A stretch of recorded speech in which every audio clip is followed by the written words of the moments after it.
Olá, sejam bem-vindos, iniciando mais uma série de vídeos do curso que fala sobre organização de objetos e diagramas do OML. Sou o professor Jorge Oliveira. Na aula de hoje vamos falar especificamente do diagrama de atividades. Tá? Iniciando aqui, a gente tem o que é o diagrama de atividades. Né? Ele basicamente é um diagrama que, ainda dentro do espectro dos diagramas comportamentais, ele trata dessa representação das ações que vão ocorrer, das modificações, como elas atuam dentro do sistema. Bom, o diagrama de atividades, ele basicamente vai explicar como é que um processo ele acontece dentro do sistema, quais são as etapas, quais são as atividades ali envolvidas, tá bom? Então a gente tem esse controle de atividades, o que o sistema ele quer realizar uma funcionalidade e como é que a gente vai ter essa alteração de quais atividades estão sendo envolvidas, quem faz o que, em que determinado momento, enfim, tá bom? A gente tem a figura da atividade, que ela é basicamente uma ação única, individual ali, a gente chama ela de uma atividade atômica, onde a gente não consegue subdividir ela, tá bom? E a gente tem ali ações, objetos ou outras figuras que podem estar envolvidas nesse processo. Aqui basicamente a gente tem esses elementos que compõem os diagramas, esses são os principais. Dentro da UML a gente tem dependendo do que você quer representar, a gente pode ter mais ou menos elementos da UML, podem ser integrados, mas basicamente a gente tem esses elementos. Estado inicial, final, onde começa, onde termina, a atividade em si, representado por esse quadradinho dos cantos arredondados. A gente tem um fluxo, a decisão, as raias, né? Que a gente vai, se a gente depende, caso a gente queira dividir melhor, especificar melhor quais são os elementos ali responsáveis por aquelas atividades, a gente coloca nas raias. Junção e bifurcação, né, que é onde a gente vai ter a divisão e a junção de atividades síncronas, né, paralelas, né, que elas têm que ser executadas ao mesmo tempo e que momentos elas vão ser unidas. E o comentário para especificar melhor, porque só o diagrama em si, às vezes só os elementos, eles não trazem explicação suficiente. Então a gente coloca os comentários ali para facilitar a compreensão, tá bom? Então o primeiro papel que a gente tem que ter aqui é entender um exemplo, analisar, conseguir compreender esses elementos unidos. E aqui a gente tem um exemplo para uma análise de crédito, né?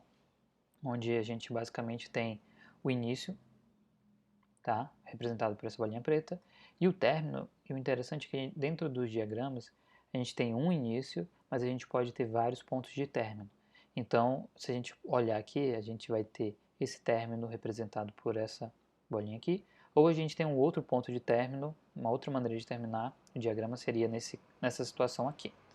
Então a gente tem o início, as setinhas de fluxo, as caixinhas que são os nossos diagramas, nossas atividades.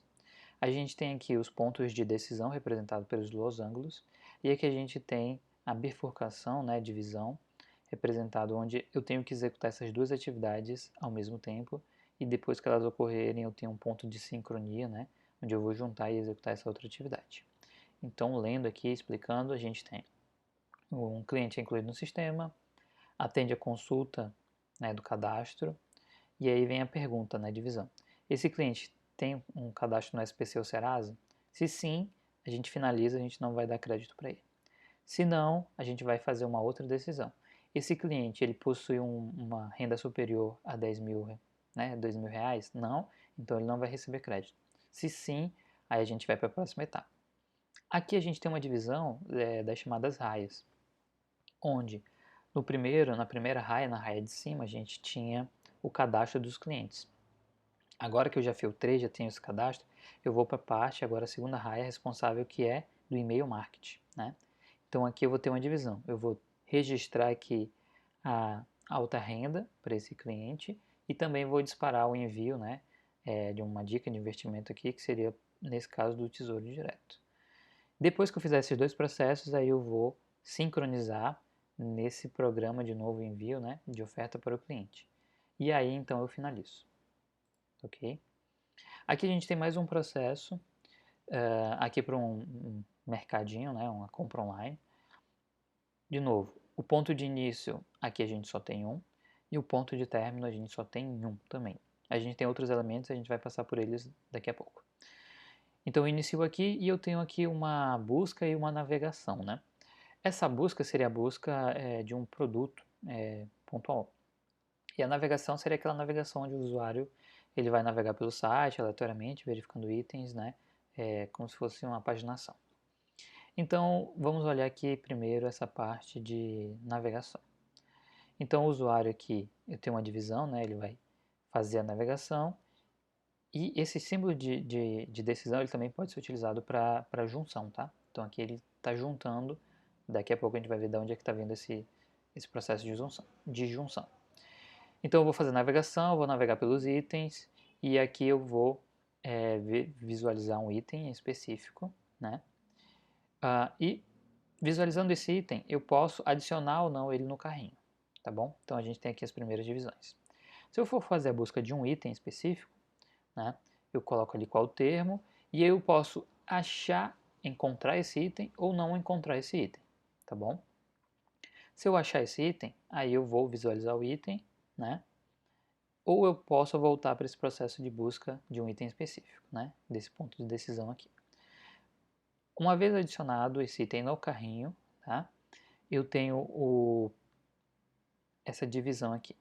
Eu vou proceder, e aqui a gente vai ver o que é esse pontinho B, né? E voltar aqui ao B, é como se fosse esses itens aqui, A, B e C, são como se fossem portais. Então, para trazer um fluxo e não deixar linhas atravessadas aqui, né, pelo diagrama, para visualizar melhor, a gente tem esse como se fosse um portal. Então, imagine que ele vai entrar aqui no B e ele vai sair lá naquele outro B, tá bom? Então, é como se eu saísse daqui e entrasse aqui. Mesma coisa do A, tá? E mesma coisa do C. Então, ele entra no C e ele vai sair no C, como se fosse um portal realmente. Então, o que a gente pode fazer? Eu posso, uma vez no carrinho, visualizar o meu carrinho, tá? Eu posso fazer a compra, né? Continuar comprando os itens do carrinho, atualizar o carrinho, finalizar a compra, adicionar mais itens. Então imagine aqui, se eu estou nesse processo aqui de decisão e eu preciso adicionar mais itens, eu vou voltar para aquele primeiro processo que a gente viu, de pesquisar, de navegar, enfim. Agora, se eu estou no meu carrinho, eu posso atualizar os itens de compra. Eu posso pegar e dizer que eu quero mais 3 itens, mais 4 itens, reduzir itens, excluir itens, né? Ou então eu posso simplesmente finalizar a compra. Já escolhi quais são os itens que eu quero e aqui eu vou entrar aqui nessa opção C e eu vou fazer o processo de checkout, né, de pagamento e de finalizar o carrinho, tá certo?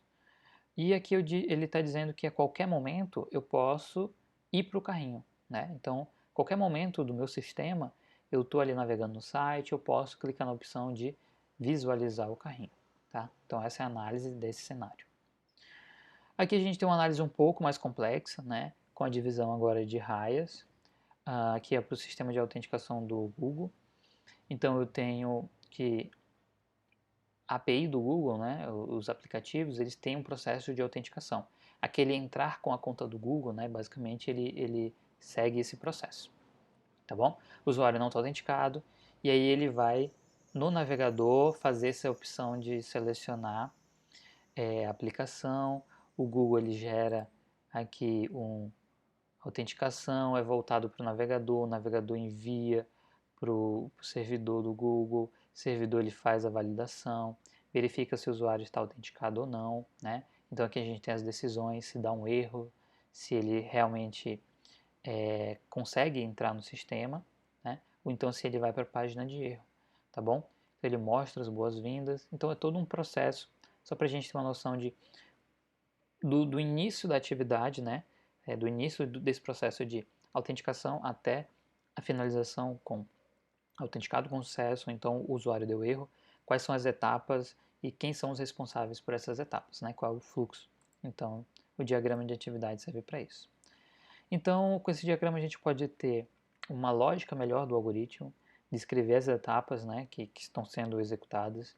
A gente consegue, dentro do fluxo de trabalho da gente, mostrar como é que vai ser esse processo da lógica, enfim, do negócio, melhorar, uma vez que você está desempenhando, descrevendo, esse processo você não vai fazer uma vez, você vai modificar, você vai adaptar, você vai refatorar, você vai fazer, implementar ele mais vezes. Então, quando você está definindo o fluxo, você começa a implementar ali, uma vez que esse fluxo ou ele já existe, ou então ele ainda vai ser implementado.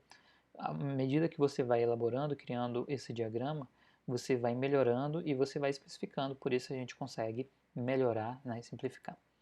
Então ele basicamente serve para essa opção de pegar um sistema, modelar ele e definir as nossas funções e operações, né, que a gente quer especificar. Nesse diagrama, sim, a gente vai ter as etapas, né, de, de como é que aquela funcionalidade do meu sistema vai ser executada, tá bom? Então, eu recomendo fortemente que você faça a leitura desse primeiro item, tá bom? Do diagrama. E também passou um pouco rápido, mas a leitura também desse primeiro diagrama de atividades, tá? Com Lushchart. Tem exemplos bastante interessantes lá. Por favor, vejam essas referências todas e até mais e até a próxima aula. Obrigado.